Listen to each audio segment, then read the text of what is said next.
LDF വിരുദ്ധരായ കുറേ ആളുകൾ നമ്മുടെ നാട്ടിലുണ്ടല്ലോ, അവർക്കുള്ള സന്തോഷം പറഞ്ഞറിയിക്കാനില്ല. മതിമറന്ന് ആഹ്ലാദിക്കുകയാണ്. തകർത്ത് തരിപ്പണമാക്കിയില്ലേ LDFനെ എന്ന മട്ടിലായിരുന്നു അവരുടെ ഒരു ആശ്വാസം. എന്തായി? എന്തുകൊണ്ടായിരുന്നു ഇത്തരമൊരവസ്ഥ വന്നത്? നമ്മുടെ ബഹുജനങ്ങൾ അവരുടേതായ ഒരു ശുദ്ധ മനസ്സിൽ അവർ കണക്കൂട്ടി രാജ്യം വല്ലാത്തൊരു പ്രതിസന്ധിയിലേക്ക് പോവുകയാണ്. ഇപ്പോൾ മോദിയുടെ നേതൃത്വമുള്ള ഗവൺമെൻറ്റാണുള്ളത്, BJPയുടെ നേതൃത്വമുള്ള ഗവൺമെൻറ്. ആ ഗവൺമെൻറ് നേതൃത്വം കൊടുക്കുന്നത് RSS ആണ്. ഇവരൊരു വട്ടം കൂടി അധികാരത്തിൽ വന്നാൽ രാജ്യത്തിന് വലിയ ദോഷമാണത് ഉണ്ടാക്കുക. അതുകൊണ്ട് അവരധികാരത്തിൽ വരാതിരിക്കണം. അപ്പം നമ്മളെ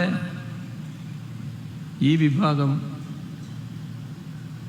കണക്കൂട്ടിയത് കേന്ദ്രത്തിൽ ആര് വന്നാലും കണക്കല്ലേ. ഇപ്പോൾ കോൺഗ്രസ് ആയാലും ഇവിടുന്നുള്ള ഇടതുപക്ഷമായാലും അവർ രണ്ടു കൂട്ടരും BJPക്ക് എതിരാണല്ലോ. അപ്പോൾ കോൺഗ്രസിൻ്റെ സീറ്റിൽ വലിയ കുറവും വന്നാൽ ഈ പ്രധാനമന്ത്രി സ്ഥാനത്തേക്ക് ഗവൺമെൻറ് രൂപീകരിക്കാൻ വേണ്ടി കക്ഷി നേതാക്കന്മാരെ വിളിക്കുമ്പോൾ ഈ രാഹുൽ ഗാന്ധിയെ വിളിക്കാത്ത അവസ്ഥ വരുമല്ലോ. ഇതെല്ലാം നമ്മളെ ശുദ്ധമനസ്കരുടെ കണക്കൂട്ടലാണ് കേട്ടോ, അന്ന് 2019. അപ്പം ഇടതുപക്ഷത്തോട് വിരോധമൊന്നുമില്ല, LDFനോട് വിരോധമൊന്നുമില്ല. നമുക്ക് കോൺഗ്രസിനെ വിജയിപ്പിക്കാം. ഇങ്ങനെ കണക്കുകൂട്ടിയ കുറേ ആളുകളുണ്ടായി. അവർ കോൺഗ്രസിന് വോട്ട് ചെയ്തു, UDFന് വോട്ട് ചെയ്തു. എന്തായി? LDFനെ നല്ല രീതിയിൽ പരാജയപ്പെടുത്തി. പക്ഷേ രാജ്യത്തിൻ്റെ അനുഭവം എന്തായിരുന്നു? നമ്മുടെ അനുഭവം എന്തായിരുന്നു? ഈ 5 വർഷക്കാലം കേരളത്തിൻ്റെ ശബ്ദം പാർലമെൻറ്റിൽ, ലോക്സഭയിൽ ഉയരേണ്ട ഘട്ടങ്ങളിൽ ശരിയായ രീതിയിൽ ഉയർന്നോ? ഒരുപാട് പ്രശ്നങ്ങൾ വന്നല്ലോ,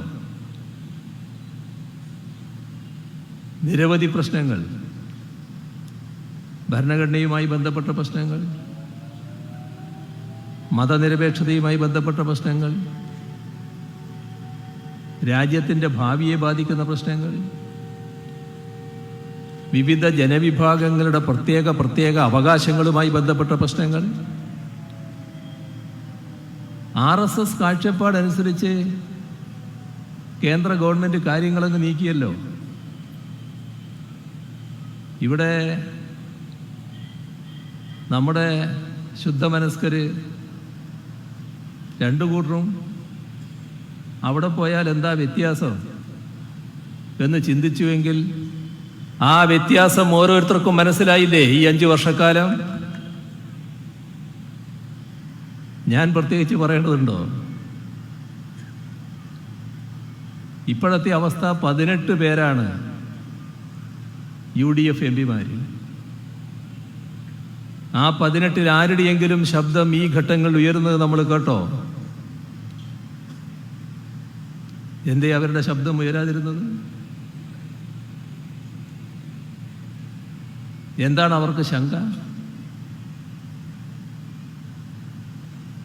ഈ രാജ്യത്തിൻ്റെ മതനിരപേക്ഷതയെ അങ്ങേയറ്റം പ്രതികൂലമായി ബാധിക്കത്തക്ക രീതിയിൽ മതനിരപേക്ഷത തകർക്കാനുള്ള നടപടികളുമായി മുന്നോട്ട് പോകുമ്പോൾ അതിനെ ശക്തമായി പ്രതിരോധിക്കട്ടെ. ആ പ്രതിരോധിക്കുന്ന നിലയല്ലേ എല്ലാ കാലത്തും കേരളം സ്വീകരിച്ചിട്ടുള്ളത്? ഇവിടെ ഉണ്ടായോ ആ പ്രതിരോധം? കേരളത്തിൻ്റെ ശബ്ദം നേർത്തതായി പോയില്ലേ? കാരണം ആകെ 2 പേരല്ലേ, ബാക്കി 18 അപ്പുറത്തല്ലേ. അവർ ശബ്ദിക്കാതിരിക്കുകയാണല്ലോ. അപ്പോൾ വളരെ നേർത്ത ദുർബലമായ ശബ്ദമായി മാറി. എന്തുകൊണ്ട്? ഇടതുപക്ഷത്തിന് മതിയായ പ്രാതിനിധ്യമില്ലാത്തതുകൊണ്ട്. ഇടതുപക്ഷത്തിന് പ്രാതിനിധ്യമുള്ള ലോക്സഭ എല്ലാ ഘട്ടത്തിലും ഇത്തരത്തിലുള്ള കാര്യങ്ങൾ വരുമ്പോൾ ശക്തമായ നിലപാട് സ്വീകരിച്ചിട്ടുണ്ട്. മതനിരപേക്ഷതയുടെ സംരക്ഷണം, മതനിരപേക്ഷ ഇന്ത്യയുടെ സംരക്ഷണം, ഇന്ത്യയെ വർഗീയതയുടെ വഴിയിലേക്ക് തിരിച്ചുവിടാതിരിക്കാനുള്ള ജാഗ്രത പാലിക്കൽ, ഇതിനെല്ലാം ഇടതുപക്ഷ പ്രാതിനിധ്യം ലോക്സഭയിൽ ഉണ്ടാവണം. ഇടതുപക്ഷത്തിന് മാത്രമേ അത്തരം നിലപാടുകൾ എടുക്കാൻ പറ്റൂ. കോൺഗ്രസ്, നമ്മുടെ ചിലര് ധരിച്ചല്ലോ എന്താണ് വ്യത്യാസം ഈ രണ്ടു കൂട്ടരും തമ്മിൽ. വ്യത്യാസമില്ലേ? കോൺഗ്രസ് എന്ന പാർട്ടിയിൽപ്പെട്ട ആളുകൾ എവിടെയാണ് ഇപ്പൊ നിൽക്കുന്നത്? ഇപ്പോ നമ്മുടെ രാജ്യത്തെ 11 മുൻ മുഖ്യമന്ത്രിമാർ എവിടെയായിപ്പോ? കോൺഗ്രസിന്റെ 11 മുൻ മുഖ്യമന്ത്രിമാർ BJPയുടെ നിരയിലാണ്, BJP നേതൃനിരയിലാണ്. 11 പേരാണ്. അശോക് ചവാൻ, അമരീന്ദർ സിംഗ്, ദിഗംബർ കാമത്ത്, SM കൃഷ്ണ, വിജയ് ബഹുഗുണ, കിരൺ കുമാർ റെഡ്ഡി, ND തിവാരി, ജഗദംബിക പാൽ, പ്രേമഖണ്ഡു, നാരായൺ റാണെ, ഗിർധർ ഗമാൽ. 11. ഇനി എത്ര? ആർക്കും പറയാനാവില്ല. ആർക്കെങ്കിലും പറയാനാവുമോ? എത്രയാള് ഈ പട്ടികയിൽ നിരന്നു നിൽക്കുന്നു എന്ന് ആർക്ക് ഉറപ്പിക്കാൻ പറ്റും?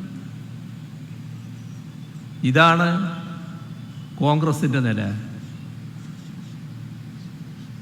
ഏത് സ്ഥാനത്തുള്ളവരും ഇങ്ങനെ പോയവരിൽ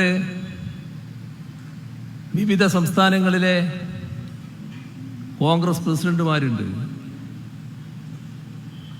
കേന്ദ്ര മന്ത്രിമാരായിരുന്നവർ, കോൺഗ്രസിൻ്റെ AICCയുടെ പ്രധാനികളായിരുന്നവർ, അങ്ങനെയുള്ള ഒട്ടേറെ ആളുകളാണ് BJPയിലേക്ക് ചേക്കേറിയിട്ടുള്ളത്. BJP 2 കൈയും നീട്ടി നിൽക്കുകയാണ്, എല്ലാ രീതിയിലും സ്വീകരിക്കുകയാണ്. ആവശ്യത്തിന് പണം, സ്ഥാനം വേണ്ടവർക്ക് സ്ഥാനം, എല്ലാം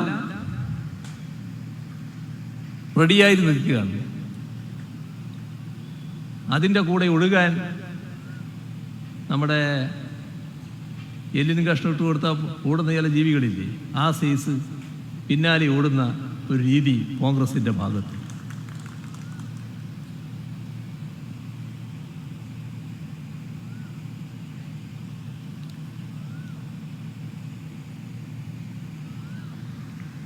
ഇപ്പോൾ 2014 മുതൽ 2021 വരെ പാർട്ടി വിട്ടവരിൽ ഏറെയും കോൺഗ്രസ്സുകാരായിരുന്നു എന്നാണ് association of democratic reforms report ചെയ്തിട്ടുള്ളത്. 393 പേരാണ്. ഇതിൽ 173 പേർ MP-മാരോ MLA-മാരോ ആയിരുന്നു. മുതിർന്ന നേതാക്കളടക്കം 100ഓളം പേർ പിന്നെയും പാർട്ടി വിട്ടു. ചുരുക്കത്തിൽ 2022 മാർച്ച് വരെ, 2013 മുതൽ ഒരു പതിറ്റാണ്ട് കാലം 500ഓളം മുതിർന്ന കോൺഗ്രസ്സുകാരാണ് പാർട്ടി വിട്ടത്. ഇതാണ് കോൺഗ്രസിൻ്റെ അവസ്ഥ. നമ്മുടെ കോൺഗ്രസ് ജയിച്ചാൽ കോൺഗ്രസ്സായി നിൽക്കുമോ? ആർക്കെങ്കിലും അങ്ങനെ ഒരു ഗ്യാരണ്ടി പരസ്യമായി പറയാൻ പറ്റുമോ? നമ്മുടെ അനുഭവം വെച്ച് പരിശോധിക്കണം കേട്ടോ. നമ്മൾ ഏതെങ്കിലും ഒരു ഊഹത്തിൻ്റെ അടിസ്ഥാനത്തിൽ കാര്യങ്ങൾ കാണണ്ട. ഇപ്പോൾ പല സംസ്ഥാനങ്ങളുടെയും അനുഭവമില്ലേ? ഓർമ്മയില്ലേ നമുക്ക് ഗോവയുടെ കാര്യം? വാശിയേറിയ തെരഞ്ഞെടുപ്പ്, ഒറ്റക്കക്ഷി എന്ന നിലക്ക് കോൺഗ്രസ് വലിയ പാർട്ടി, ഗവൺമെൻറ് രൂപീകരിക്കാൻ അവകാശവാദം പുറപ്പെടുവിച്ചോ? ഭരണം BJP ഏൽപ്പിച്ചു കൊടുക്കുകയല്ലേ ചെയ്തത്? എങ്ങനെ? 8 കോൺഗ്രസ് MLA-മാരാണ് ഒറ്റ രാത്രി കൊണ്ട് കൂറുമാറിയത്. അപ്പോൾ നമ്മുടെ രാജ്യത്തെ ജനാധിപത്യ വ്യവസ്ഥക്ക് തന്നെ നാണക്കേടുണ്ടാക്കുന്ന ഒരു വിഭാഗമായി ഈ കോൺഗ്രസ് മാറുന്നു എന്നാണ് അന്ന് കണ്ടത്. ഇപ്പോൾ അതാ ഹിമാചലിൽ നല്ല രീതിയിൽ കാര്യങ്ങൾ അരങ്ങേറുന്നു. അവിടെ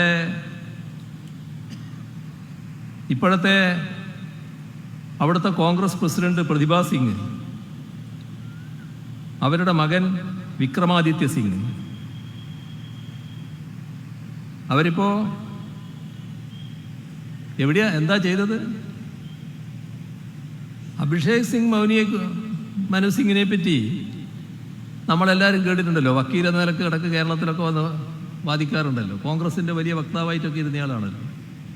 അദ്ദേഹത്തെയാണ് സ്ഥാനാർത്ഥിയാക്കി നിർത്തിയത്. അദ്ദേഹം പരസ്യമായി പറഞ്ഞു, രാത്രി ഒന്നിച്ച് ഭക്ഷണം കഴിച്ചവർ, രാവിലെ ഒന്നിച്ച് പ്രഭാത ഭക്ഷണം കഴിച്ചവർ, ഇവരാണ് കുറച്ച് മണിക്കൂർ കഴിഞ്ഞപ്പോൾ മറിച്ച് വോട്ട് ചെയ്യുന്നത്.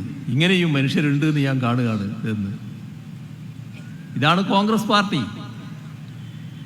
അവിടെ BJP-യെ ജയിപ്പിച്ചു. ഇതാണ് കോൺഗ്രസ്. നമ്മുടെ സംസ്ഥാനത്തിൻ്റെ അനുഭവത്തെക്കുറിച്ചൊന്നും ഇപ്പോൾ സാധാരണഗതിയിൽ പറയാൻ കഴിയുന്നതല്ല. കാരണം പലതും പരസ്യമായി വന്നിട്ടില്ല. പക്ഷേ ഒരു കാര്യം ഇന്ന് പരസ്യമായല്ലോ. നേരെ BJP-യിലേക്ക് ചേർന്നല്ലോ. എന്താണ് അവസ്ഥ കോൺഗ്രസിൻ്റെ? ഇന്ന് ചേർന്നയാൾ മാത്രമാണോ BJP-യിലേക്ക് പോകുന്നത്? BJP-യുടെ ചില പ്രധാന വക്താക്കൾ ചിരിച്ചുകൊണ്ട് പറയാണല്ലോ, ഞങ്ങളുമായി പലരും വിലപേശലാണോ പറഞ്ഞതെന്നറിയില്ല, ഇങ്ങനെ ചർച്ച ചെയ്തുകൊണ്ടിരിക്കുന്നുണ്ട് എന്നാണല്ലോ. വിലപേശലാണ്. വിലയുറപ്പിച്ചവരുണ്ട്. കൃത്യമായി വിലയുറപ്പിച്ച് നിൽക്കുകയാണ്. പറ്റിയ സമയത്ത് മാറാമെന്ന വാഗ്ദത്തമുണ്ട്. ഇതല്ലേ അവസ്ഥ. അപ്പോൾ എങ്ങനെയാണ് ഒരു കോൺഗ്രസ്സുകാരനെ ഇയാൾ കോൺഗ്രസ് ആണല്ലോ എന്ന് വിശ്വസിച്ചുകൊണ്ട് വിജയിപ്പിക്കുക? ഇന്നത്തെ കോൺഗ്രസ് നാളെ കോൺഗ്രസ് ആയിരിക്കുമെന്നതിന് എന്താണ് ഉറപ്പ്? നാളെ BJP ആകില്ല എന്നതിന് ഉറപ്പെന്ത്? ഇവിടെ വേണ്ടി വന്നാൽ ഞാൻ BJP-യിലേക്ക് പോകും, നിങ്ങളെ ആരുടെയും സീറ്റ് വേണ്ട എന്ന് പറഞ്ഞത് ആരായിരുന്നു? മറന്നുപോയോ? പരസ്യമായല്ലേ നല്ല ഹുങ്കോടെ പറഞ്ഞത്. എത്ര മഹത്വത്തോടെയായിരുന്നു RSS-ന് സംരക്ഷണം ഒരുക്കിയതിൻ്റെ അവകാശവാദം. അത് വെറും അവകാശവാദത്തിലും വീരസ്യം പറച്ചിലും മാത്രം നിൽക്കുന്നതാണെന്നാണോ ധരിക്കുന്നത്? എന്തെല്ലാം അണിയറക്കുള്ളിൽ നടക്കുന്നുണ്ടാകും. ഇപ്പോൾ KPCC ജനറൽ സെക്രട്ടറി നേരത്തെ IT സെൽ തലവൻ കേരളത്തിലെ ഏറ്റവും മുതിർന്ന കോൺഗ്രസ് നേതാക്കളുടെ ഓരോ മക്കൾ ഇതല്ലേ ഇവരെ BJPക്ക് ദാനം നൽകാനായിട്ട് പോറ്റി വളർത്തുകയായിരുന്നോ?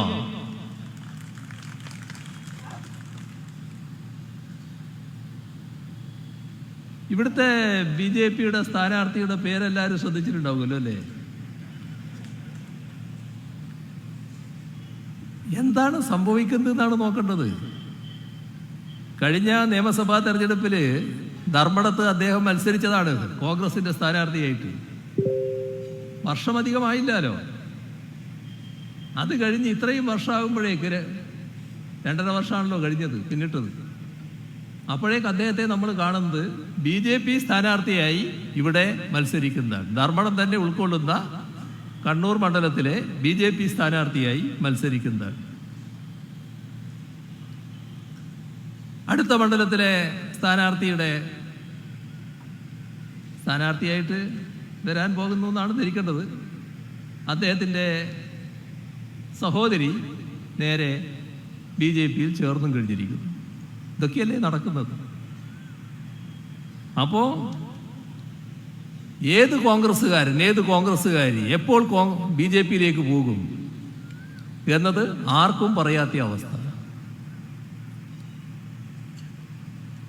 നിന്ന നിൽപ്പിൽ BJPയിലേക്ക് കാരണം പറഞ്ഞ് താൻ വർഗീയത പൂർണ്ണമായിട്ട് അംഗീകരിച്ചിരിക്കുന്നു എന്ന നിലപാടെടുക്കാൻ മടിയില്ലാത്ത ഒന്നായി കോൺഗ്രസ് മാറിയിരിക്കുകയാണ്. അപ്പോൾ നമ്മൾ കാണേണ്ടത് ഇത് BJPക്കെതിരായ ഒരു സമരം മാത്രമല്ല. ഈ തെരഞ്ഞെടുപ്പ് BJP അനുകൂലിക്കാൻ ഇടയുള്ള ഇത്തരക്കാരുണ്ട്. ആ അവസരവാദികൾക്കെതിരെയുള്ള സമരം കൂടിയായിരിക്കണം ഈ തെരഞ്ഞെടുപ്പ്. അത്തരം അവസരവാദികളെ കൂടി പരാജയപ്പെടുത്തുന്ന തെരഞ്ഞെടുപ്പായി ഈ തെരഞ്ഞെടുപ്പ് മാറണം. BJPയെ കേരളത്തിലെ ജനങ്ങൾ പൂർണ്ണമായും തള്ളിക്കളഞ്ഞിട്ടുള്ളതാണ്. അവരേത് തരത്തിലുള്ള കളി കളിച്ചാലും കേരളത്തിൻ്റെ മനസ്സിനെ ഒപ്പം നിർത്താനാകില്ല. അതാണ് കേരളത്തിൻ്റെ പ്രത്യേകത. പക്ഷേ ഞങ്ങളിപ്പോൾ മതനിരപേക്ഷമാണെന്ന് പറഞ്ഞ് നാളെ BJP ആകാൻ ഇടയുള്ള ആളുകളെ കൂടി കണക്കിലെടുക്കേണ്ടതുണ്ട്. നമ്മൾ അത്തരം ആളുകളെ കൂടി പരാജയപ്പെടുത്തുക എന്നത് ഏറ്റവും പ്രധാനമാണ്. നമ്മുടെ സംസ്ഥാനത്ത് കുറച്ച് ദിവസം മുൻപ് ഇവരുടെ ഒരു യാത്രയുണ്ടായിരുന്നല്ലോ. എന്തോ ഒരു പേരുണ്ടായിരുന്നല്ലോ. അതിന് പേരിന് ചില അർത്ഥങ്ങളുണ്ടാകണമല്ലോ. ആ അർത്ഥത്തിനനുസരിച്ചല്ലാത്തത് കൊണ്ട് പേര് നമ്മൾ പറയേണ്ടതില്ല. അവർ ജാഥ നടത്തി തമ്മിൽ വേണ്ടത്ര അടിച്ചു. പിന്നെ പരസ്യമായി എങ്ങനെ പറയണമെന്നുള്ളത് KPCC പ്രസിഡന്റ് തന്നെ കാണിച്ചു കൊടുത്തു. അതെല്ലാം പരസ്യമായിട്ട് കണ്ടതാണല്ലോ. അവസാനം സമാപനത്തിനാരാ വന്നത്? ഒരു മുഖ്യമന്ത്രിയെ കൊണ്ടുവന്നു.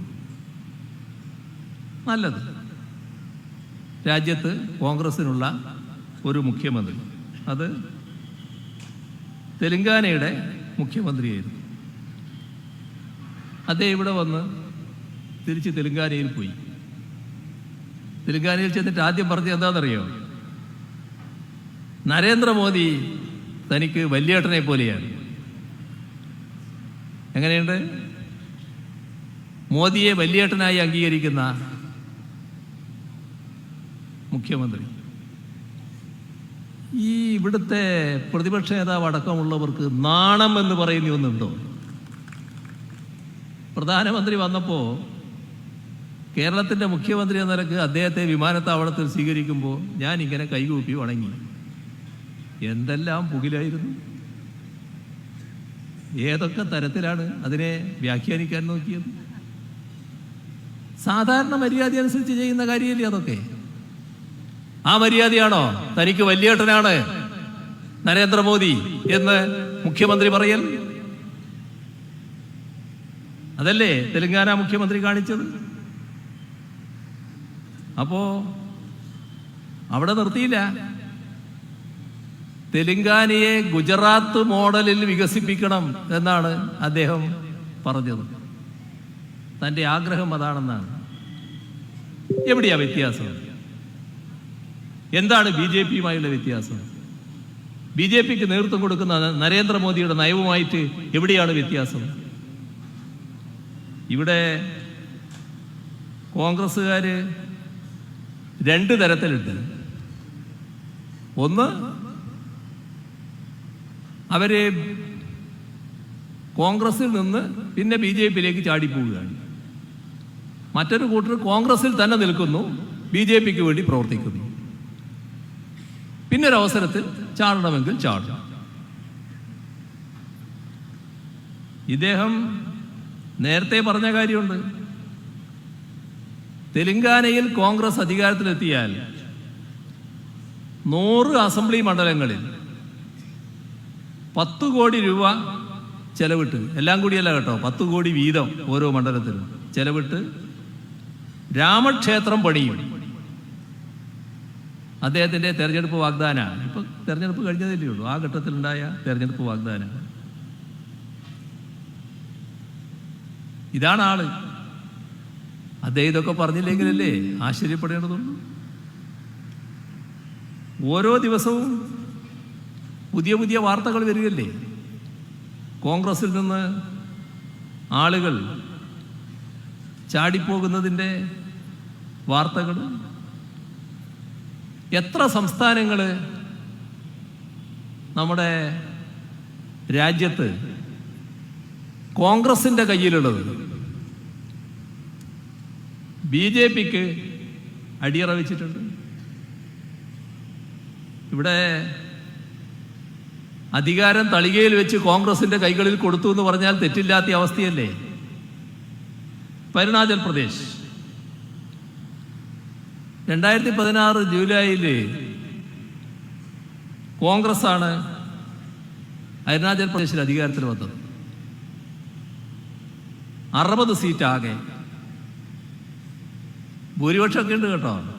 44-ൽ കോൺഗ്രസ് ജയിച്ചു. 60-ൽ 44 ഉണ്ടായാൽ പിന്നെ എന്താ സംശയിക്കാനുള്ളത്? കോൺഗ്രസിന്റെ തനത് ഭരണം. പക്ഷേ ജൂലൈ, അടുത്ത മാസം ആഗസ്റ്റ്, പിന്നെ സെപ്റ്റംബറിൽ എന്തായി? ഈ 44 പേരും കോൺഗ്രസ് വിട്ടു. ഒരു പ്രത്യേകത ഉണ്ടായത്, ആദ്യം തന്നെ ബി ജെ പി പോയില്ല. ബി ജെ പിയുടെ സഖ്യകക്ഷിയുണ്ട് അവിടെ, പീപ്പിൾസ് പാർട്ടി ഓഫ് അരുണാചൽ. ഈ 43 പേര് അതിൽ ചേർന്നു. 44-ൽ 43 ഈ കക്ഷി ചേർന്നു. പക്ഷേ 5 മാസം കഴിഞ്ഞപ്പോൾ ഇവരെല്ലാവരും ബി ജെ പി തന്നെയായി. ഈ പ്രേമഖണ്ഡു എന്ന് പറയുന്ന അവിടുത്തെ കോൺഗ്രസ് നേതാവും പഴയ കോൺഗ്രസ് മുഖ്യമന്ത്രിയും ബി ജെ പിയുടെ മുഖ്യമന്ത്രിയായി മാറി. ഇത് നമ്മുടെ രാജ്യത്ത് സംഭവിച്ചതാണ്. ഇതാണ് കോൺഗ്രസ്. അപ്പോൾ കോൺഗ്രസ് എന്താണ് എന്ന് നാം തിരിച്ചറിയണം. ഭരണം കയ്യിൽ കിട്ടുന്നു, ആ ഭരണം അപ്പാട് ബി ജെ പിയെ ഏൽപ്പിക്കുന്നു. ഗോവയുടെ കാര്യം ഞാൻ നേരത്തെ പറഞ്ഞു. 17 സീറ്റാണ് അന്ന് നേടിയത്. ഒറ്റക്കക്ഷി എന്ന നിലക്ക് ഏറ്റവും വലിയ പാർട്ടി. 13 അംഗങ്ങൾ മാത്രമേ ബി ജെ പിക്ക് ഉണ്ടായിരുന്നുള്ളൂ. പക്ഷേ കോൺഗ്രസിലെ 10 MLA മാർ ബി ജെ പിയിലേക്ക് മൊത്തം പോയി. ഇതാണ് അവസ്ഥ. കോൺഗ്രസ് ലെജിസ്ലേറ്റീവ് പാർട്ടി ആകെ BJP ലയിക്കുന്ന അവസ്ഥ വന്നു. എന്നാൽ അന്ന് കോൺഗ്രസ് ഒരു കാര്യം പറഞ്ഞു, ചിലർ പോയി എന്നുള്ളത് ശരിയാണ്, പക്ഷേ ദിഗംബർ കാമത്ത്, അദ്ദേഹം കോൺഗ്രസിൻ്റെ അവിടുത്തെ പ്രധാനപ്പെട്ട നേതാവാണ്, അദ്ദേഹം കോൺഗ്രസിൽ തന്നെ നിൽക്കുന്നുണ്ട്. ആര് പോയാലും ദിഗംബർ കാമത്ത് പോകില്ല. അദ്ദേഹത്തിൻ്റെ നേതൃത്വത്തിലാണ് പിന്നെ തെരഞ്ഞെടുപ്പ് നടന്നത്. ഇപ്പോൾ 2022 ദിഗംബർ കാമത്തിൻ്റെ നേതൃത്വത്തിലുള്ള കോൺഗ്രസ് പാർട്ടിക്ക് 11 സീറ്റ് ജനങ്ങൾ നൽകി. നോക്കണേ, ആര് പോയാലും ദിഗംബർ കാമത്ത് പോകില്ല എന്നാണ് കോൺഗ്രസ് പരസ്യമായി പറഞ്ഞിരുന്നത്. പക്ഷേ ദിഗംബർ കാമത്ത് 2022 സെപ്റ്റംബർ മാസത്തിൽ കോൺഗ്രസ് വിട്ടു. അദ്ദേഹം മാത്രമല്ല, ലെജിസ്ലേറ്റീവ് പാർട്ടി ആകെ BJP ലയിച്ചു. ഇതാണ് കോൺഗ്രസ്. ഇതാണ് കാണേണ്ടത്. കോൺഗ്രസിന് വേണ്ടി നിലകൊള്ളുന്നവര് ഈ രാജ്യത്ത് നടക്കുന്ന കാര്യങ്ങൾ മനസ്സിലാക്കണം. മണിപ്പൂരില് 60 അംഗങ്ങളാണ് അവിടുത്തെ നിയമസഭയിൽ. 28 സീറ്റ് കോൺഗ്രസ് നേടി. ഏറ്റവും വലിയ ഒറ്റക്കക്ഷി കോൺഗ്രസ് ആണ്. പക്ഷേ BJP ഭരണം പിടിച്ചു. 21 സീറ്റുള്ള BJPക്ക് ഭരണം കിട്ടി. എന്താ കാരണം? അവിടെ മറ്റ് ചെറുകക്ഷികൾക്കൊപ്പം ഒരു കോൺഗ്രസ് MLA കൂടി ചേർന്ന് കൊടുത്തു. അങ്ങനെയാണ് പഴയ കോൺഗ്രസ് നേതാവ് ബിരേൻ സിംഗ് മുഖ്യമന്ത്രിയാകുന്നത്. മണിപ്പൂരിൻ്റെ മറ്റ് കഥകൾ നമ്മൾ കേൾക്കുന്നതാണ്. ഇതെല്ലാം സംഭവിക്കുന്നതിൽ കോൺഗ്രസിനും ഒരു പങ്കുണ്ടായി. നമ്മുടെ മാഹി ഉൾക്കൊള്ളുന്ന പുതുച്ചേരി, നമ്മുടെ മാഹിയിലെ ഒരു കോൺസ്റ്റിറ്റ്യുവൻസി മാഹിയാണല്ലോ. അവിടെ കോൺഗ്രസിന് 14 അംഗങ്ങളുണ്ടായിരുന്നു. 2021 ഫെബ്രുവരിയിൽ കോൺഗ്രസിലെ 5 MLA രാജിവെച്ചു. ഇപ്പോൾ നാരായണസ്വാമിയായിരുന്നു മുഖ്യമന്ത്രി. അദ്ദേഹത്തിൻ്റെ ഭൂരിപക്ഷം നഷ്ടപ്പെട്ടു. എന്നാൽ നാം കാണേണ്ട ഒരു വസ്തുത, മാഹിയിലെ ജനങ്ങൾ വിജയിപ്പിച്ച ഇടതു സ്വതന്ത്രൻ ഡോക്ടർ വി രാമചന്ദ്രൻ മതേതരപക്ഷത്ത് ഉറച്ചു നിന്നു. അവിടെ കോൺഗ്രസ് MLA ഓപ്പറേഷൻ ലോട്ടസ് നടത്തുമ്പോൾ നാരായണസ്വാമിക്ക് പിന്നിൽ ഡോക്ടർ വി രാമചന്ദ്രൻ അടിയുറച്ചു നിന്നു. ഇവിടെ കോൺഗ്രസ് സ്ഥാനാർത്ഥിയായിരുന്ന വത്സരാജിനെ തോൽപ്പിച്ചാണ് ഡോക്ടർ രാമചന്ദ്രൻ നിയമസഭയിലെത്തിയിരുന്നത്. ഇപ്പൊ കർണാടക, ഇപ്പോഴത്തെ കർണാടകയല്ല, നേരത്തെ കർണാടകയെ ആലോചിക്കണം നമ്മൾ. 2018 കോൺഗ്രസും ജനതാദളും കൂടിയുള്ള സഖ്യം, അവർക്കാണ് ജനങ്ങൾ ഭൂരിപക്ഷം നൽകിയത്. BJP അധികാരത്തിൽ നിന്ന് പുറത്താക്കി. പക്ഷേ 17 കോൺഗ്രസ് MLA കോൺഗ്രസ് വിട്ടു, BJPയുടെ കൂടെ ചേർന്നു. അങ്ങനെയാണ് BJP വീണ്ടും അവിടെ അധികാരത്തിൽ വരുന്നത്. ഇങ്ങനെ പറഞ്ഞാൽ തീരില്ല. എത്ര സ്ഥലങ്ങൾ. മധ്യപ്രദേശ് 23 MLA ജ്യോതിരാദിത്യ സിന്ധ്യ, വളരെ പേരുകേട്ട നേതാവ് കോൺഗ്രസിൻ്റെ. രാഹുൽ ബ്രിഗേഡ് എന്നൊക്കെ പറയുന്നില്ലേ, അതിൻ്റെയൊക്കെ പ്രധാനി. അവിടെ കോൺഗ്രസ് അധികാരത്തിലിരിക്കുകയായിരുന്നു. കമൽനാഥാണ് മുഖ്യമന്ത്രി. പക്ഷേ 2020 23 പേര് കൂറുമാറി BJP ചേർന്നു. കോൺഗ്രസ് സർക്കാർ താഴെ വീണു. ഈ കോൺഗ്രസ് MLA സഹായത്തോടെ BJP വീണ്ടും അധികാരത്തിലെത്തി.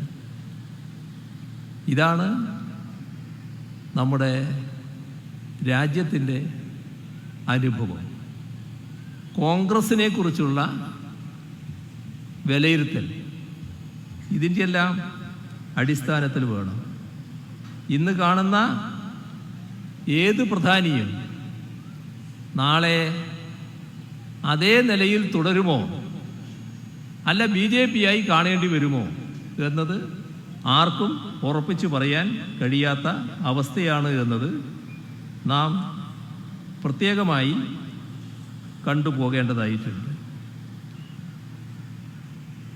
കോൺഗ്രസും ഇടതുപക്ഷവും എല്ലാവരും BJPക്കെതിരാണല്ലോ, ആരവിടെ പോയാലും പ്രശ്നമില്ല എന്ന് ചിലർ ചിന്തിച്ചു. ഞാൻ നേരത്തെ പറഞ്ഞല്ലോ, എന്താണ് ഓരോ വിഷയത്തിലും കോൺഗ്രസ് സ്വീകരിച്ച നിലപാട്? ഇപ്പോ ഒരു പഴയ കാര്യം, കപിൽ സിബല് കോൺഗ്രസിൻ്റെ പ്രധാനപ്പെട്ട നേതാവായിരുന്നല്ലോ. അദ്ദേഹം സീനിയർ അഡ്വക്കറ്റുമാണ് സുപ്രീം കോടതിയിൽ. അദ്ദേഹമായിരുന്നു ബാബറി മസ്ജിദ് കേസിൽ സുന്നി വഖഫ് ബോർഡിൻ്റെ അഭിഭാഷകനായി ഉണ്ടായിരുന്നു. അദ്ദേഹത്തോട് പിന്മാറണം എന്ന് കോൺഗ്രസ് ആവശ്യപ്പെട്ടു. എന്താ അങ്ങനെ ഒരു നിലപാടെടുക്കാൻ കാരണം? അതാണ് കോൺഗ്രസ്. ഇപ്പൊ ശിലാന്യാസ ഘട്ടം, ആ ഘട്ടത്തിൽ രാഹുൽ ഗാന്ധി വലിയ തോതിൽ ശ്രീരാമനെ വാഴ്ത്തിക്കൊണ്ട് രംഗത്ത് വരുന്നു. അയോധ്യയിലെ ഭൂമി പൂജ ദേശീയ ഐക്യത്തിനാണ് എന്നാണ് പ്രിയങ്ക ഗാന്ധി പറഞ്ഞത്. രാമജന്മഭൂമി ക്ഷേത്രം പണിയുമ്പോൾ വെള്ളി ഇഷ്ടിക അന്ന് കൊടുത്തയക്കുന്നു കമൽനാഥ്. മാത്രമല്ല, മധ്യപ്രദേശിലാകെ ഹനുമാൻ ചാലിസ മുഖ്യമന്ത്രി എന്ന നിലയ്ക്ക് നേതൃത്വം കൊടുത്തുകൊണ്ട് സംഘടിപ്പിക്കുന്നു. ഇപ്പോൾ 3 സംസ്ഥാനങ്ങൾ, കർണാടക, ഹിമാചൽ പ്രദേശ്, തെലുങ്കാന, കോൺഗ്രസ് ഭരണമുള്ള സംസ്ഥാനങ്ങളാണ്. ഇപ്പോൾ പ്രാണപ്രതിഷ്ഠാ ചടങ്ങ് നടന്നല്ലോ അയോധ്യയിൽ. ആ ചടങ്ങ് നടക്കുമ്പോൾ കർണാടക സർക്കാരിന് കീഴിലെ 34,563 ക്ഷേത്രങ്ങളിൽ പ്രത്യേക പൂജയും പ്രാർത്ഥനയും നടത്താൻ കോൺഗ്രസ് സർക്കാർ പ്രത്യേക ഉത്തരവിറക്കി. എന്താണ് BJPയിൽ നിന്ന് വേറിട്ടുള്ള നില? ഹിമാചൽ പ്രദേശിലെ കോൺഗ്രസ് സർക്കാർ പ്രതിഷ്ഠാ ദിനത്തിൽ സംസ്ഥാനത്ത് പൊതു അവധി പ്രഖ്യാപിച്ചു. ഒരു മന്ത്രി അവിടെ പോവുകയും ചെയ്തു. തെലുങ്കാനയിലെ നേരത്തെ പറഞ്ഞ കോൺഗ്രസിൻ്റെ മുഖ്യമന്ത്രി ബാബറി മസ്ജിദ് തകർക്കുന്ന ഘട്ടത്തിൽ ABVPയുടെയും RSSൻ്റെയും നേതാവായിരുന്നു. അദ്ദേഹം നൽകിയ വാഗ്ദത്തത്തിൻ്റെ കാര്യം ഞാൻ നേരത്തെ പറയുകയുണ്ടായി.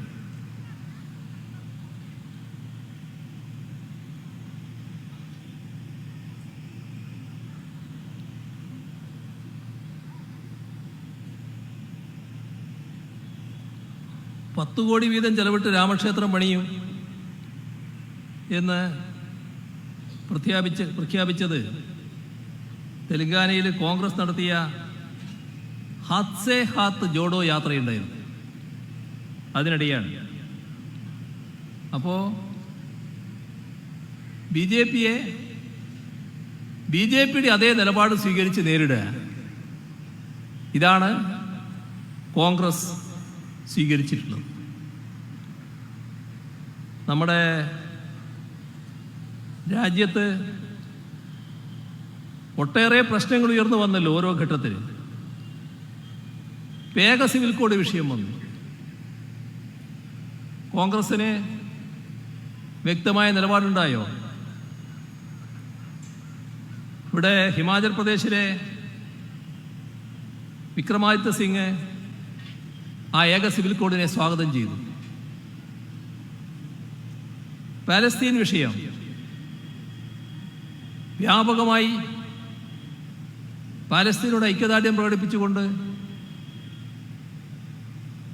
LDFന്റെ പ്രകടനങ്ങൾ ഇവിടെ നടന്നു, റാലികൾ നടന്നു. രാജ്യത്ത് ഡൽഹിയിലടക്കം ഇടതുപക്ഷത്തിൻ്റെ പരിപാടികൾ നടന്നു. കോൺഗ്രസിന് എവിടെ കാണാൻ കഴിഞ്ഞു? എന്തേ കോൺഗ്രസിന് പാലസ്തീനോട് ഐക്യദാർഢ്യം പ്രകടിപ്പിക്കാൻ വിഷമം? എല്ലാവർക്കും എല്ലാ കാര്യങ്ങളും അറിയാവുന്നതുകൊണ്ട് ഞാൻ അതിൻ്റെ മറ്റ് വിശദാംശങ്ങളിലേക്ക് പോകുന്നില്ല. പാലസ്തീൻ കാര്യത്തിൽ ഉറച്ച നിലപാടുള്ളവരല്ലേ നമ്മൾ. നമ്മുടെ പണ്ഡിറ്റ് ജവഹർലാൽ നെഹ്റു അടക്കം ഒട്ടേറെ പ്രശ്നങ്ങളിൽ നിലപാട് പ്രഖ്യാപിച്ചിട്ടുണ്ടല്ലോ. ഒരു ഘട്ടത്തിൽ പ്രധാനമന്ത്രി പണ്ഡിറ്റ് ജവഹർലാൽ നെഹ്റു രാജ്യത്തെ അഭിസംബോധന ചെയ്യുമ്പോൾ യാസർ അറാഫത്തായിരുന്നു കൂടെ ഉണ്ടായിരുന്നത്. പാലസ്തീനെ മാത്രമേ അംഗീകരിച്ചിരുന്നുള്ളൂ, ഇസ്രയേലിനെ അംഗീകരിച്ചിരുന്നില്ല. ഇസ്രയേലിന് അംഗീകാരം കൊടുത്തത് നരസിംഹറാവുവിൻ്റെ കാലം തൊട്ടാണ്. പിന്നീട് അത് തുറന്നു വന്നു. അതേ നയം കോൺഗ്രസ് സ്വീകരിച്ചു വരുന്നു. ഡൽഹിയിലെ സർക്കാരിനെതിരെ കേന്ദ്ര ഗവൺമെൻറ് സ്വീകരിക്കുന്ന നടപടികൾ കോടതിയുടെ ഇടപെടൽ വന്നു. അപ്പോൾ ആ കോടതിയുടെ ഇടപെടലിനെ ദുർബലപ്പെടുത്താൻ വേണ്ടി ഒരു ഓർഡിനൻസുമായി കേന്ദ്ര സർക്കാർ വന്നു. രാജ്യമാകെ ഡൽഹി സർക്കാരിനോടൊപ്പം മിക്കവാറും പാർട്ടികൾ മുഴുവൻ. കോൺഗ്രസ് നിന്നോ? കോൺഗ്രസ് അതിൻ്റെ കൂടെ നിന്നില്ല. മാത്രമല്ല, ഡൽഹിയിലെയും പഞ്ചാബിലെയും കോൺഗ്രസ് കെജ്രിവാളിനെയും AAPയെയും അതിശക്തമായി ആക്ഷേപിക്കുന്ന നിലയാണ് എടുത്തത്. എല്ലാം കഴിഞ്ഞ് അവസാനം കോൺഗ്രസ് ആം ആദ്മി സർക്കാരിനെ പേരിന് പിന്തുണക്കുന്ന നില സ്വീകരിച്ചു. ആദ്യം ശക്തമായി എതിർക്കും. പൗരത്വ നിയമ ഭേദഗതി അർത്ഥശങ്കക്കിടയില്ലാതെ കേരളം പ്രഖ്യാപിച്ചല്ലോ, ഇവിടെ അത് നടപ്പാക്കില്ല എന്ന്. കോൺഗ്രസിന് അങ്ങനെ ഒരു നിലപാടെടുക്കാൻ കഴിഞ്ഞോ ആദ്യഘട്ടത്തിൽ? ആ ഘട്ടത്തിൽ കേരളത്തിൽ നിന്നൊരു കോൺഗ്രസ് MP ഈ പൗരത്വ ഭേദഗതി ബിൽ പാർലമെന്റിൽ പാസ്സാക്കിയെടുക്കുന്ന നേരത്ത് ഒരു ഫേസ്ബുക്ക് പോസ്റ്റ് ഇട്ടു. ആ ഫേസ്ബുക്കിൽ പങ്കുവെച്ചത് സോണിയാഗാന്ധിയുടെ പിറന്നാൾ വിരുന്നിൻ്റെ ചിത്രങ്ങളായിരുന്നു. ഘട്ടം ഇതാണ് കേട്ടോ. അതല്ല അവർക്ക് പ്രധാനമായിട്ട് കാണാൻ കഴിയും. പൗരത്വ ബിൽ വിഷയത്തിൽ ഏറ്റവും ഒടുവിലാണ് കോൺഗ്രസിന്റെ ഭാഗത്തുനിന്ന് പ്രതികരണം ഉണ്ടാകുന്നത്. ഇപ്പൊ കേരളം നിയമസഭ അതിനെതിരെ പ്രമേയം പാസാക്കി. കോൺഗ്രസ് ഭരിച്ച സംസ്ഥാനമായിരുന്നല്ലോ രാജസ്ഥാനും മധ്യപ്രദേശും. കൊണ്ടുവന്നോ പ്രമേയം നിയമസഭയിൽ? എന്തേ കഴിയാതിരുന്നത്? അവിടെയാണ് BJPയോടൊപ്പമുള്ള മനസ്സ്. മുത്തലാഖ് ബിൽ, മുത്തലാഖിന്റെ കാര്യത്തിൽ നേരത്തെ തന്നെ സുപ്രീം കോടതി വ്യക്തമായ നിലപാടെടുത്തിട്ടുണ്ട്. ആ സുപ്രീം കോടതി വിധിയൊരു നിയമപരമായിട്ട് തന്നെ നിലനിൽക്കുകയാണ്. പക്ഷെ ഇവിടെ ചെയ്തത് എന്താ? ഇവിടെ 3 വർഷം തടവ് ശിക്ഷ, ക്രിമിനൽ കുറ്റം. ഇത് വിവാഹമോചന കേസിൽ ആദ്യമായിട്ട് ഒരു വിഭാഗത്തിന് നേരെ സ്വീകരിക്കുന്ന നിലയാണ്. ഇത് കൃത്യമായി വിവേചനം കാണിക്കലായിരുന്നു. ഒരു വിഭാഗത്തോടുള്ള വിവേചനത്തിൻ്റെ ഭാഗമായിരുന്നു. അതുകൊണ്ട് തന്നെ ഇടതുപക്ഷ എം പിമാർക്ക് അതിലൊരു പ്രയാസം ഉണ്ടായില്ല, ഇത് ഭരണഘടനാ വിരുദ്ധമാണ് എന്ന് പാർലമെൻറ്റിൽ പറയാൻ. പക്ഷേ കോൺഗ്രസ് ശബ്ദിക്കാൻ തയ്യാറായില്ല, അവർ ബഹിഷ്കരിച്ചു പോയി. എങ്ങനെയുണ്ട്? അഭിപ്രായം പറയാൻ മടി, വോട്ടെടുപ്പിന് നിൽക്കുന്നില്ല, സഭയിൽ നിന്ന് ഇറങ്ങിപ്പോയി കളഞ്ഞു. രാജ്യത്ത് NIA ഭേദഗതി ബിൽ കൊണ്ടുവന്നു. ആ NIA ഭേദഗതി ബില്ല് BJP മാത്രമല്ല, കോൺഗ്രസും കൈപൊക്കി കൊടുത്തു.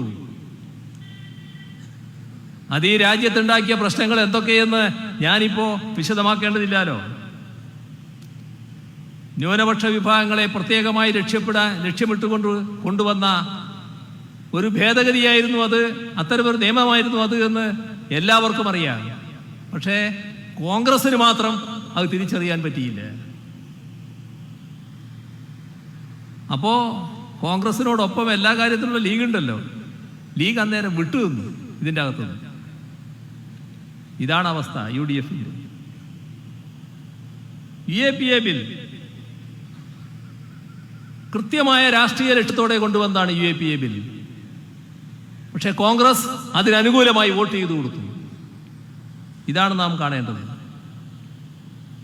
ആരെയും ഭീകരനായി പ്രഖ്യാപിക്കാൻ പുതിയ ഭേദഗതി NIA-ക്ക് അധികാരം നൽകുകയാണ്. അങ്ങനെയുള്ള അമിതാധികാരത്തെ അംഗീകരിച്ചു കൊടുക്കുന്ന നിലപാടാണ് കോൺഗ്രസ് എടുത്തത്.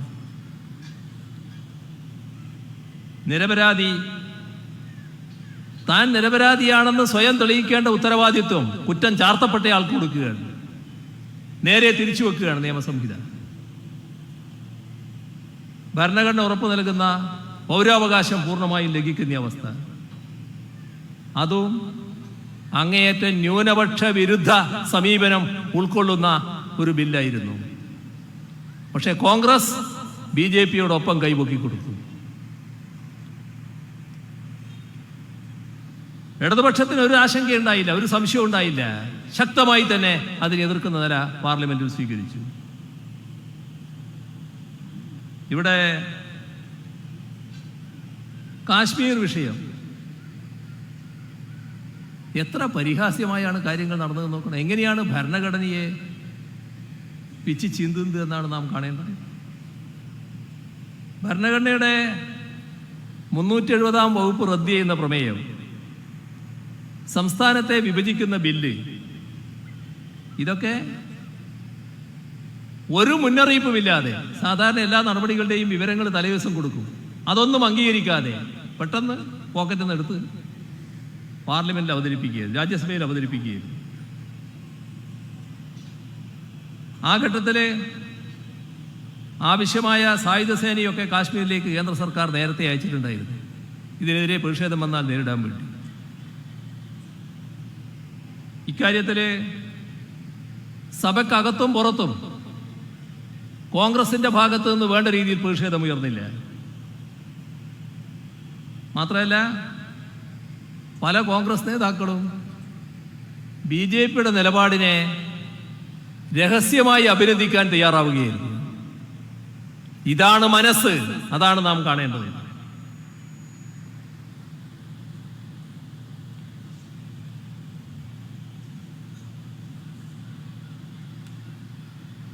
കേരളത്തില് നമ്മൾ കോലീബി സഖ്യമൊക്കെ കണ്ടതാണല്ലോ, ഒരുപാട് വിവിധ ഘട്ടങ്ങളിൽ കണ്ടതാണ്. അപ്പം അത് കേരളത്തിലെ സംബന്ധിച്ചൊരു വാർത്തയല്ല. പക്ഷെ കേരളം വിട്ടാൽ കടുത്ത മത്സരമല്ലേ കോൺഗ്രസും BJP-യും ഒക്കെ തമ്മിൽ എന്നാണല്ലോ നമ്മൾ ഒക്കെ കേൾക്കുന്നത്. ഈ കഴിഞ്ഞ തെരഞ്ഞെടുപ്പിൽ രാജസ്ഥാനിലുണ്ടായ ഒരു സംഭവം അത് നമ്മളെ ശ്രദ്ധയിൽ ഉണ്ടാകുന്ന നല്ലതാണ്. എന്താണ് കോൺഗ്രസ് എന്ന് മനസ്സിലാക്കാൻ അത് ഉപകരിക്കും. അതുകൊണ്ട് പറയാം, ബാദ്ര എന്നത് രാജസ്ഥാൻ സംസ്ഥാനത്തിലെ ഒരു നിയമസഭാ മണ്ഡലമാണ്. അവിടെ CPIM-ലെ ബൽവാൻ പുനിയായിരുന്നു 82,204 വോട്ട് നേടി 2018 തെരഞ്ഞെടുപ്പിൽ വിജയിച്ചത്. അവിടെ MLA ആയിരുന്ന BJPയുടെ സഞ്ജീവ് കുമാറിനെയാണ് ബൽവാൻ പുനിയ പരാജയപ്പെടുത്തിയത്. BJP സ്ഥാനാർത്ഥി 59,051 വോട്ട് നേടി. കോൺഗ്രസ് സ്ഥാനാർത്ഥി സുരേഷ് ചൗധരി 37,574 വോട്ട് നേടി. അത് 18-ലാണ്. ഇത്തവണ തെരഞ്ഞെടുപ്പ് നടന്നു. കഴിഞ്ഞ തവണത്തെ അതേ സ്ഥാനാർത്ഥികളെയാണ് ഈ CPIയും BJPയും രംഗത്തിറക്കിയത്. CPIM സ്ഥാനാർത്ഥിക്ക് ഇത്തവണ 1,01,616 വോട്ട് കിട്ടി. നേരത്തെ 82,204 വോട്ടായിരുന്നു. അപ്പോൾ ഇത്തവണ 20,544 വോട്ട് അധികം CPIM സ്ഥാനാർത്ഥിക്ക് കിട്ടി.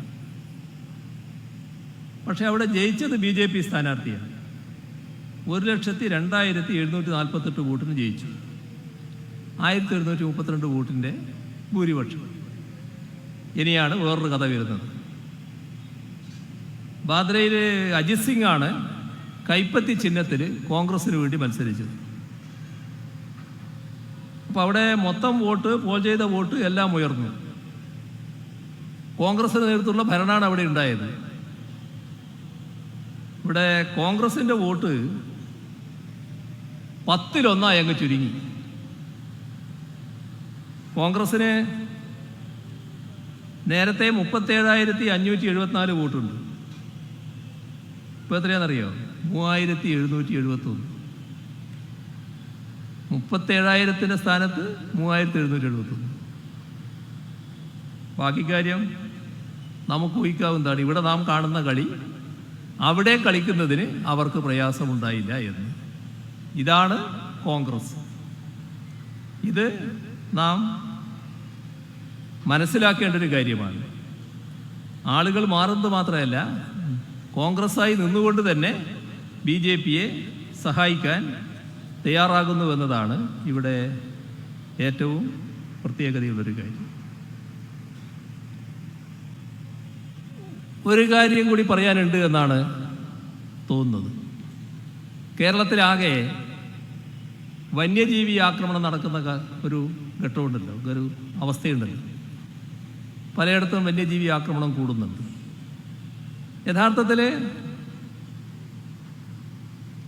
അതിനെ എങ്ങനെ നേരിടണം? കോൺഗ്രസ്, BJP, അവരെ ഇളക്കിവിടുന്ന മറ്റ് ചില ആൾക്കാർ, ഇവരെല്ലാം സംസ്ഥാന സർക്കാരിന് എന്തോ ഇക്കാര്യത്തിൽ വേണ്ട രീതിയിൽ പ്രവർത്തിക്കാൻ കഴിയുന്നില്ല എന്നൊരു ചിത്രം ഉയർത്താനാണ് ശ്രമിക്കുന്നത്. ഇപ്പോൾ വന്യജീവി ആക്രമണം നേരിടാൻ പ്രധാന വെല്ലുവിളിയായിരിക്കുന്നത് കേന്ദ്ര നിയമമാണ്. ആ കേന്ദ്ര നിയമം കാരണമാണ് ഫലപ്രദമായ നടപടിയെടുക്കാൻ പറ്റാത്തത്. ആ കേന്ദ്ര നിയമം എപ്പോൾ വന്നതാ? ഇന്ദിരാഗാന്ധി പ്രധാനമന്ത്രിയായിരിക്കുന്ന ഘട്ടത്തിൽ പാസാക്കിയ നിയമമാണ്. അതിൽ സംസ്ഥാനത്തിന് മാത്രമായിട്ടൊന്നും ചെയ്യാനാവില്ല. ഇപ്പോൾ 1972 വന്യജീവി സംരക്ഷണ നിയമം പാർലമെന്റ് പാസാക്കിയത്. പിന്നെ ഇതിനെ ശക്തിപ്പെടുത്തിയത് കോൺഗ്രസ് നേതാവായ ജയറാം രമേശ് കേന്ദ്ര പരിസ്ഥിതി മന്ത്രിയായിരുന്നപ്പോഴാണ്.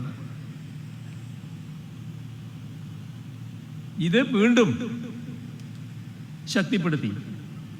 30/1/2013 കേന്ദ്ര സർക്കാരും നാഷണൽ ടൈഗർ കൺസർവേഷൻ അതോറിറ്റിയും പുറപ്പെടുവിച്ച ജനവാസ മേഖലകളിൽ എത്തുന്ന കടുവകളെ എങ്ങനെ കൈകാര്യം ചെയ്യണം എന്ന് വിശദീകരിക്കുന്ന SOP, സ്റ്റാൻഡേർഡ് ഓപ്പറേറ്റിംഗ് പ്രൊസീജിയർ,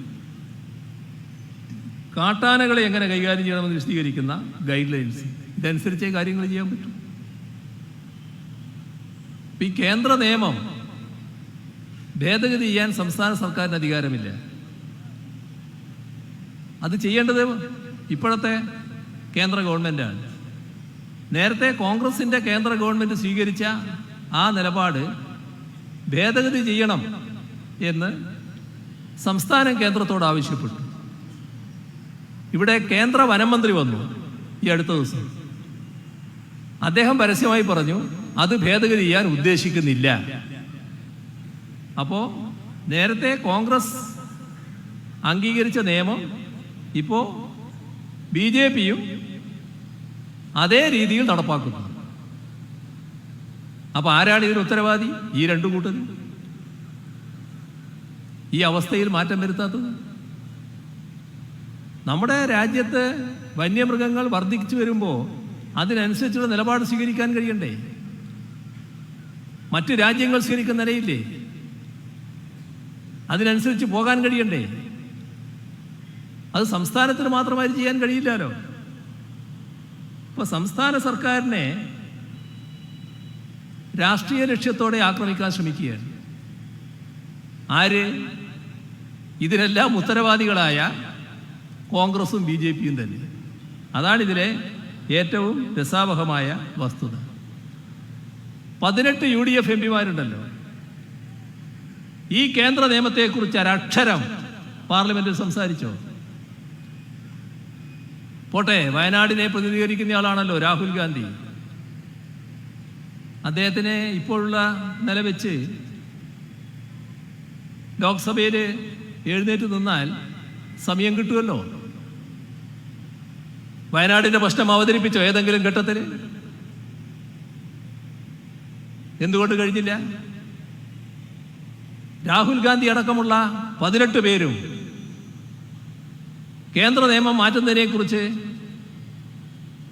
പാർലമെന്റിൽ സംസാരിക്കാനേ തയ്യാറായില്ല. അപ്പോ വലിയ വീഴ്ച അവരുടെ ഭാഗത്തുണ്ടായി എന്നാണ് കാണാൻ കഴിയുക. ഇപ്പൊ അവര് വലിയ തോതിൽ മോർച്ചറി കയറി ശവമടക്കം എടുത്തുകൊണ്ട് പോവുകയാണ് പ്രതിഷേധിക്കാൻ. ഇതാണ് വസ്തുത. നിങ്ങളാണ് അതിന് ഉത്തരവാദികൾ. ഈ രണ്ടു കൂട്ടരുമാണ്. ആദ്യത്തെ ഉത്തരവാദി കോൺഗ്രസ്, ഇപ്പോ ഭേദഗതി ചെയ്യാത്ത നിയമം ഭേദഗതി ചെയ്യാത്ത കേന്ദ്ര ഗവൺമെന്റ് നേതൃത്വം കൊടുക്കുന്ന BJP. അത് രണ്ടു കൂട്ടരും ആദ്യം അംഗീകരിക്കണം. ഇപ്പൊ ജനവാസ മേഖലകൾ ഇറങ്ങുന്ന വന്യജീവികളെ വെടിവെച്ച് കൊല്ലാൻ ചീഫ് വൈൽഡ് ലൈഫ് വാർഡന് അധികാരമുണ്ടായിട്ടും അപ്രകാരം ചെയ്യുന്നില്ല എന്ന പ്രചരണമാണ് വ്യാപകമായി നടത്തുന്നത്. ഇതിന് കേന്ദ്ര സർക്കാർ ഏർപ്പെടുത്തിയ കർശന നിയന്ത്രണങ്ങളുണ്ട്.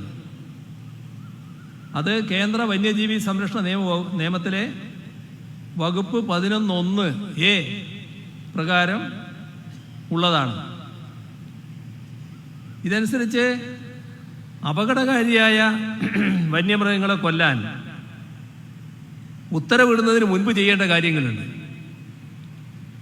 അത്തരം വന്യമൃഗങ്ങളെ പിടികൂടാനോ മയക്കുവെടി വെക്കാനോ മറ്റൊരു സ്ഥലത്തേക്ക് മാറ്റാനോ സാധ്യമല്ല എന്ന് ചീഫ് വൈൽഡ് ലൈഫ് വാർഡന് ബോധ്യപ്പെട്ടു എന്ന് കാര്യകാരണ സഹിതം എഴുതി രേഖപ്പെടുത്തണം. ഇതാണ് നിയമത്തിലെ വ്യവസ്ഥ. അപ്പോൾ ആദ്യം ഇതൊക്കെ ചെയ്യണമെന്നാണ് നിയമത്തിൽ കർശനമായി പറഞ്ഞിട്ടുള്ളത്. ഒരു ഉദാഹരണം, 2018 നവംബർ 2-ന് മഹാരാഷ്ട്രയിലെ പണ്ടർകോട എന്ന സ്ഥലത്ത് വെച്ച് 13ഓളം മനുഷ്യരെ കൊന്നു തിന്ന അവനി എന്നു പേരുള്ള ഒരു പെൺകടുവ, ആ പെൺകടുവയെ കൊല്ലാൻ Maharashtra chief wildlife warden shoot at sight order പുറപ്പെടുവിച്ചു. ഒരു മനുഷ്യ ശരീരത്തിൻ്റെ 60% കടുവ കഴിച്ചു എന്തായിരുന്നു ഇതിനുള്ള കാരണം. പക്ഷേ ബോംബെ ഹൈക്കോടതിയുടെ നാഗ്പൂർ ബെഞ്ച് ഈ കേസ് പരിഗണിക്കവേ നിരവധി ചോദ്യങ്ങൾ ചോദിച്ചു. കടുവ മാൻ ഈറ്റർ, അതായത് നരഭോജി ആണ് എന്നതിനുള്ള തെളിവുകൾ പരിശോധിക്കാൻ ആവശ്യപ്പെട്ടു. ബന്ധപ്പെട്ട ഉദ്യോഗസ്ഥർക്കെതിരെയും വെടിവെച്ച ആൾക്കെതിരെയുമുള്ള കേസ് ഇപ്പോഴും അവസാനിച്ചിട്ടില്ല. ഇതാണ് കേന്ദ്ര നിയമം. ആ നിയമമാണ് മാറ്റേണ്ടത്. ആ നിയമം മാറ്റേണ്ടത് മനുഷ്യന്റെ രക്ഷയ്ക്ക് ആവശ്യമാണ്. അതാണ് സംസ്ഥാന സർക്കാർ ആവശ്യപ്പെട്ടിട്ടുള്ളത്. അതിനാണ് നേരത്തെ കോൺഗ്രസ് അംഗീകരിച്ചതാണെങ്കിലും ഇപ്പോൾ BJP തയ്യാറാകാതിരിക്കുന്നത്. ഇപ്പോൾ BJP സർക്കാരാണ് ഈ നിലപാടെടുക്കേണ്ടത്, ഭേദഗതി ചെയ്യാൻ തയ്യാറാകേണ്ടത്. മനുഷ്യരുടെ രക്ഷയ്ക്ക് അത് ആവശ്യമാണ്.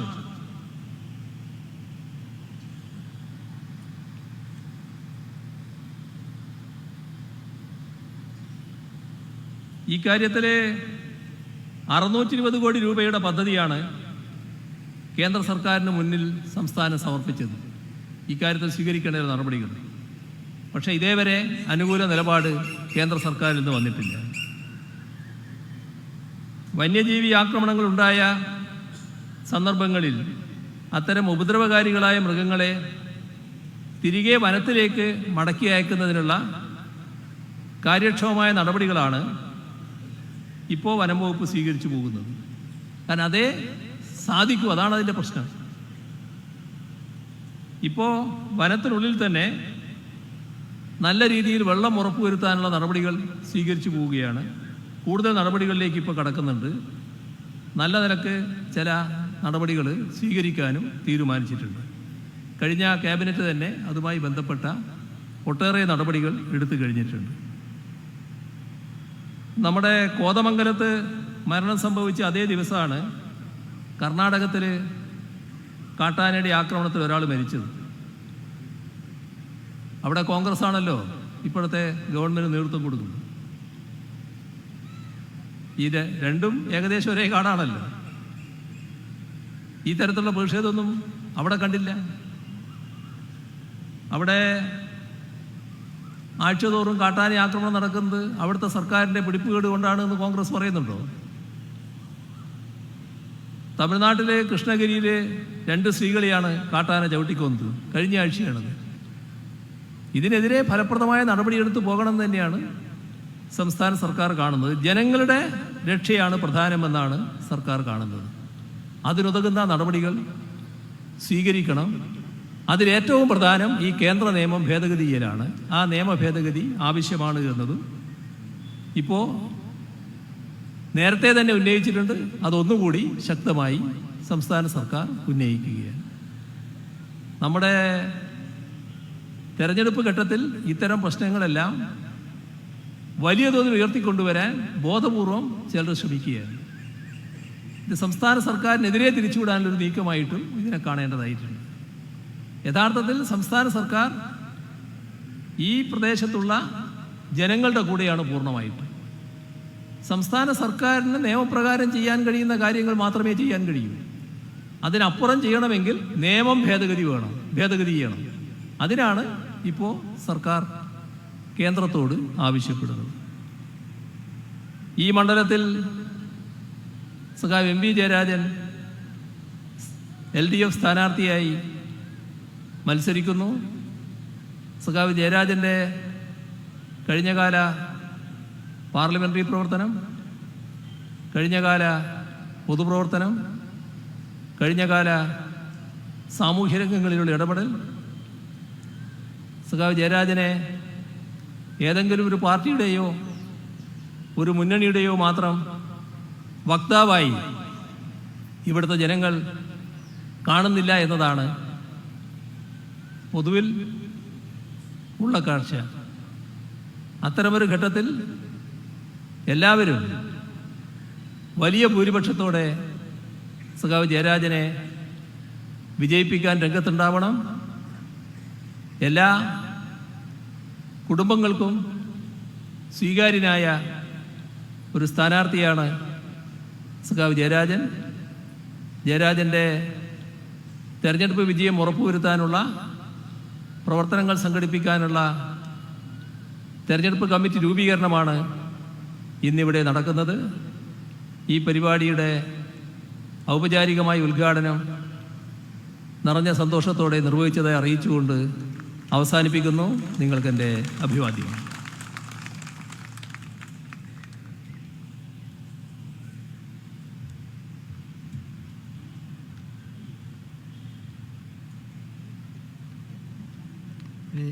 നമ്മുടെ അഭിമുഖത്തിൽ സംസാരിക്കുന്നത് ബഹുമാനപ്പെട്ട പി